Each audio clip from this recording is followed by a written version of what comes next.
ഇന്ന് നമ്മൾ രണ്ട് പ്രവാചകന്മാരെ കുറിച്ചാണ് പറയാൻ പോകുന്നത്. യൂഷ നബി അലൈഹിസ്സലാമും ഹിസ്കിൽ നബി അലൈഹിസ്സലാമും. അപ്പോൾ നമുക്ക് തുടങ്ങാം. ബിസ്മില്ലാഹ്. പ്രോഫറ്റ് യൂഷ അലൈഹിസ്സലാം ആൻഡ് ഹിസ്കിൽ അലൈഹിസ്സലാം.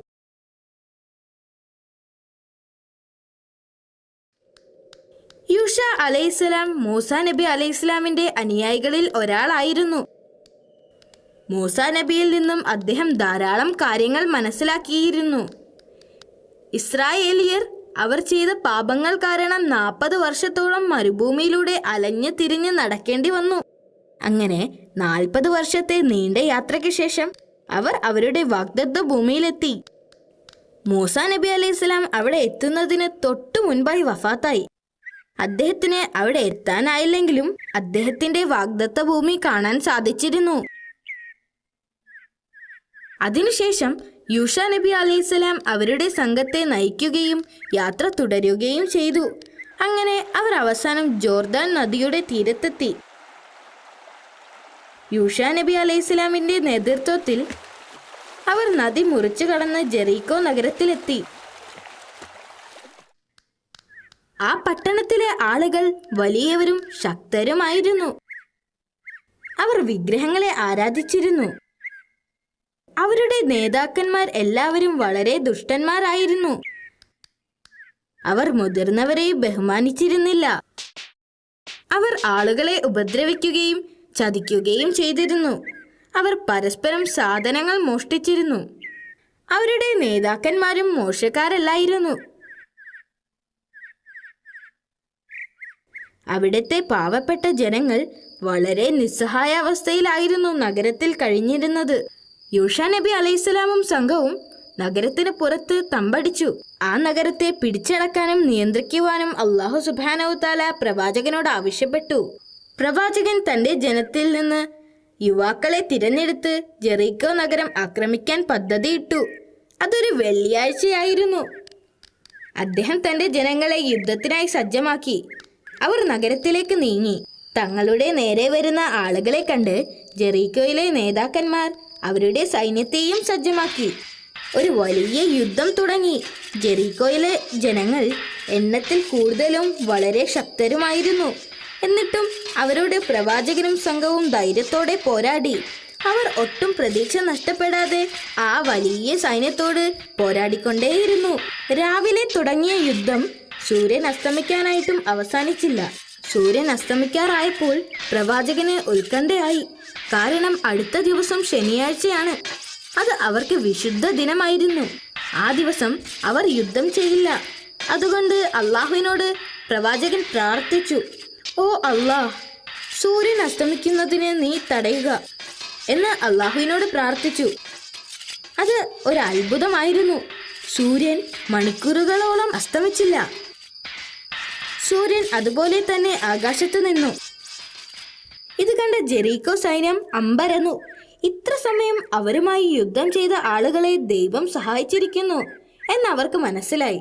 പ്രവാചകനും സൈന്യവും ശക്തമായി പോരാടുകയും ഒടുവിൽ യുദ്ധത്തിൽ അവർ വിജയിക്കുകയും ചെയ്തു. അതിനുശേഷം ജെറീക്കോ നഗരത്തിന്റെ നിയന്ത്രണം പ്രവാചകൻ ഏറ്റെടുത്തു. 28 വർഷത്തോളം ആ നഗരത്തെ നിയന്ത്രിക്കുകയും ചെയ്തു. അദ്ദേഹം നല്ലൊരു ദയാലുവായ വ്യക്തിയായിരുന്നു. ആളുകൾ അദ്ദേഹത്തെ വളരെയധികം ഇഷ്ടപ്പെട്ടിരുന്നു. നിങ്ങൾക്ക് യൂഷ നബി അലൈഹിസ്സലാമിന്റെ ചരിത്രം ഇഷ്ടമായോ? എങ്കിൽ അടുത്ത ചരിത്രം കേൾക്കാൻ റെഡി ആയിക്കോളൂ. പ്രോഫറ്റ് ഹിസ്കിൽ അലൈഹിസ്സലാം. യൂഷ നബി അലൈഹിസ്സലാം വളരെ കാലം ഇസ്രായേൽ ജനതയെ നയിച്ചു. അദ്ദേഹം എല്ലാ ആളുകളോടും ദയാലുവും നീതിമാനുമായിരുന്നു എന്നാണ് പറയപ്പെടുന്നത്. അള്ളാഹുവിന്റെ ദയയും കാരുണ്യവും കൊണ്ട് ഇസ്രായേൽ ജനത കുറേ കാലം സന്തോഷത്തോടെ ജീവിച്ചു. അവർക്ക് ധാരാളം മഴ ലഭിച്ചു. അതുകൊണ്ട് തന്നെ ധാരാളം വിളകൾ നൽകി ആളുകളെ അള്ളാഹു അനുഗ്രഹിച്ചു. അവരുടെ സന്തോഷം അധികകാലം നീണ്ടുനിന്നില്ല. പെട്ടെന്നാണ് ആ പ്രദേശത്തേക്ക് ഒരു പകർച്ചവ്യാധി വ്യാപിച്ചത്. അസുഖം വന്ന ആളുകളെല്ലാം ഓരോന്നോരോന്നായി മരിച്ചു വീഴാൻ തുടങ്ങി. ചെറിയ കുട്ടികൾ, യുവാക്കൾ, വൃദ്ധന്മാർ എല്ലാവരും എല്ലായിടത്തും മരിച്ചുകൊണ്ടേയിരുന്നു. അള്ളാഹുവിന്റെ ദയക്ക് വേണ്ടി പ്രാർത്ഥിക്കുന്നതിന് പകരം ആളുകൾ ഭയന്ന് അവിടെ നിന്ന് ഓടിപ്പോകാൻ തീരുമാനിച്ചു.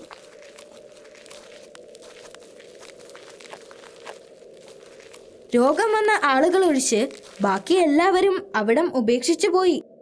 ആ നഗരം മുഴുവനും കാലിയായി. ജനങ്ങൾ അവരുടെ കുടുംബവും മറ്റ് വസ്തുക്കളുമായി സ്വന്തം രക്ഷയോർത്ത് ഓടിപ്പോകുന്നത് കണ്ടപ്പോൾ അള്ളാഹുവിന് കോപം വന്നു. അള്ളാഹുവിൻ്റെ അനുഗ്രഹങ്ങളെ ഉപേക്ഷിച്ചായിരുന്നു അവർ പോയത്. ദിവസങ്ങളോളം സഞ്ചരിച്ച് അവർ ഒരു മലമുകളിലെത്തി. അവിടെ താമസിച്ചു. ഈ സ്ഥലമാണ് ദമർദാൻ എന്നറിയപ്പെട്ടത്. അപ്പോഴാണ് മരണദൂതന്മാർ അവരോട് വിളിച്ചു പറഞ്ഞത്, നിങ്ങൾ എല്ലാവരും മരിക്കും എന്ന്. അടുത്ത ദിവസം തന്നെ എല്ലാവരും ആ മലമുകളിൽ മരിച്ചു വീണു. ഇസ്രയേലരുടെ അസ്ഥികൂടങ്ങൾ നൂറ്റാണ്ടുകളോളം അവിടെ അവശേഷിച്ചു. പല നൂറ്റാണ്ടുകൾ കഴിഞ്ഞു.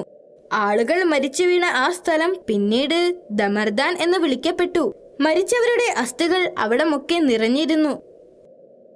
യൂഷ നബി അലൈഹി ഇസ്ലാമിന്റെ അനുയായികളിൽ ഒരാളായിരുന്ന ഹിസ്കീൽ നബി അലൈഹി ഇസ്ലാം ഏക സത്യദൈവത്തെക്കുറിച്ച് ആളുകളോട് പ്രബോധനം ചെയ്യുന്നതിനു വേണ്ടി വിവിധ സ്ഥലങ്ങളിൽ പോവാറുണ്ടായിരുന്നു. ഒരിക്കൽ ഹിസ്കീൽ നബി അലൈഹി ഇസ്ലാം ദമർദനിലൂടെ നടന്നു പോകുമ്പോൾ ധാരാളം അസ്ഥികൾ ചുറ്റും കിടക്കുന്നത് കണ്ട് അദ്ദേഹത്തിന് അത്ഭുതം തോന്നി. എന്താണ് സംഭവിച്ചത് എന്നറിയാൻ കുറെ സമയം അദ്ദേഹം അവിടെ നിന്നു. തനിക്ക് ചുറ്റും ചിതറിക്കിടക്കുന്ന അസ്ഥികൾ കണ്ട് അദ്ദേഹം അമ്പരന്നു. ഇത്രയും അസ്ഥികൂടങ്ങൾ എങ്ങനെ ഈ മലമുകളിൽ ചിതറിക്കിടക്കും? അദ്ദേഹം കുറെ സമയം അതിനെക്കുറിച്ച് ആലോചിച്ചു. എന്താണ് സംഭവിച്ചത് എന്നറിയാൻ കുറെ സമയം അദ്ദേഹം അവിടെ നിന്നു. പെട്ടെന്ന് അദ്ദേഹം ഒരു ശബ്ദം കേട്ടു. ഞാൻ അവരെ തിരിച്ച് ജീവിതത്തിലേക്ക് കൊണ്ടുവരുന്നത് എങ്ങനെയാണെന്ന് നിനക്ക് കാണാൻ ആഗ്രഹമുണ്ടോ? അള്ളാഹുവിന്റെ ശബ്ദം പ്രവാചകൻ തിരിച്ചറിഞ്ഞു. അതെ, പ്രവാചകൻ മറുപടി പറഞ്ഞു. അള്ളാഹുവിന്റെ ശക്തിയിൽ അദ്ദേഹം ആശ്ചര്യപ്പെട്ടിരുന്നു.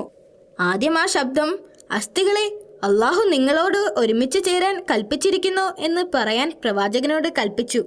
ആ ശബ്ദത്തിന്റെ ആജ്ഞയനുസരിച്ച് പ്രവാചകൻ ഇങ്ങനെ പറഞ്ഞപ്പോൾ ചുറ്റിലുമുണ്ടായിരുന്ന അസ്ഥികൾ അന്തരീക്ഷത്തിലൂടെ പറന്നു വന്ന് അസ്ഥികൾ കൂടിച്ചേർന്ന് ഒരു അസ്ഥികൂടമായി മാറി.